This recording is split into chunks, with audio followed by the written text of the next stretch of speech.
কর্দে হাসানা ইসলামের গুরুত্ব এবং তাৎপর্য কি?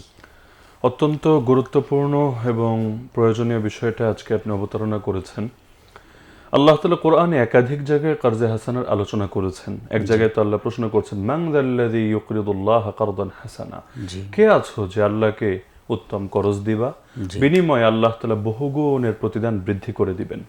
এমনকি যাদের জন্য ক্ষমা এবং পুরস্কার রয়েছে, আল্লাহ তাদের গুণ বলতে গিয়ে বললেন, ইন্নাল মুসাদ্দিকিন ওয়াল মুসাদ্দিকাত ওয়া আকরাদুল্লাহ কারদান হাসানা।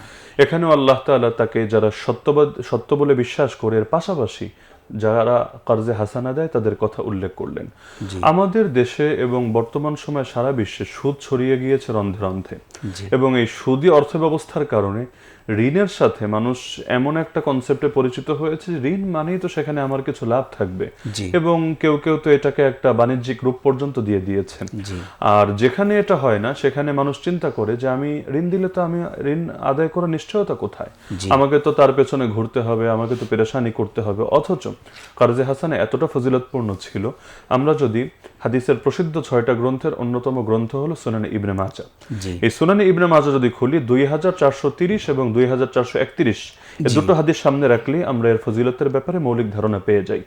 2430 নম্বর হাদিসে এসেছে বিখ্যাত সাহাবী আব্দুল্লাহ বিন মাসউদ রাদিয়াল্লাহু আনহু থেকে বর্ণিত, এবং এটা শুধুমাত্র ইবনে মাজাহে এসেছে এমন না, সহিহ ইবনে হিব্বান সহ আরো অসংখ্য হাদিসের গ্রন্থে এসেছে, এবং হাদিসটাও গ্রহণযোগ্য। আল্লাহ রাসূল সাল্লাল্লাহু আলাইহি ওয়াসাল্লাম বলেন, মা মিন মুসলিমিন ইউকরিদু মুসলিমান মাররাতাইন ইল্লা কাসাদাকাতিহা মাররা। কেউ যদি একজন মুসলমানকে দুবার ঋণ দেয় তাহলে এতে এই পরিমাণ সওয়াব পায় সে যেন পুরো সম্পদটা তাকে দান করে দিল, সদকা করে দিল, এই সওয়াব সেখানে পেয়ে যাবে। এমনকি এর পরবর্তী হাদিসে এসেছে, যে হাদিসটা অন্য আরেকজন সাহাবী আনাস রাদিয়াল্লাহু আনহু থেকে বর্ণিত, এবং যেটা ইবনে মাজাহ ছাড়াও শুআবুল ঈমান এবং আরো একাধিক হাদিসের গ্রন্থে এসেছে। সেখানে আল্লাহ রাসূল বলেন, মেরাজের কথা আলোচনা করতে গিয়ে, রাআইতু লাইলাতা উসরিয়া বি আলা বাবিল জান্নাতি মাকতুবা, যেই রাতে আমাকে মেরাজে নিয়ে যাওয়া হয়েছিল আমি জান্নাতের দরজায় লেখা দেখেছিলাম। কি লেখা? আল্লাহ রাসূল স্পষ্ট বলছেন, আস-সাদাকাতু বিআশরি আমসালিহা ওয়াল কারদু বিসামানিয়াতি আশার, যে কেউ যদি দান সদকা করে তাহলে আল্লাহ তাআলা তো সর্বনিম্ন 10-এর নিচে প্রতিদান দেন না, তাহলে দান সদকার বিনিময়ে সে 10 গুণ প্রতিদান পায়।